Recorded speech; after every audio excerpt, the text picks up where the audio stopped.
মধুখালীতে সড়ক দুর্ঘটনা, নিহত এক। মধুখালীর সংবাদদাতা।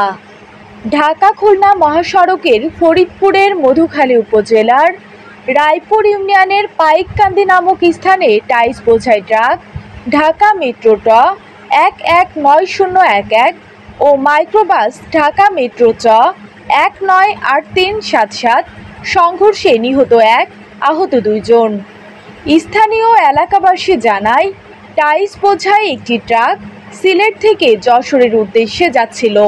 উপজেলার পাইককান্দি নামক স্থানে আসলে মাগুরা থেকে আসা মাইক্রোবাসের সংঘর্ষ হয়।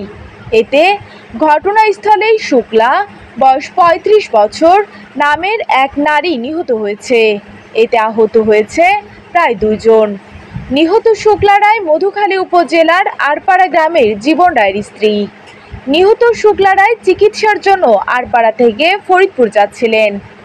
করিমপুর হাইওয়ে থানার ওসি মোহাম্মদ সালাউদ্দিন বলেন, টাইলস বোঝাই ট্রাকের সাথে মাইক্রোবাসের সংঘর্ষে এক নারী নিহত হয়েছেন। এতে দুইজন আহত হয়েছে।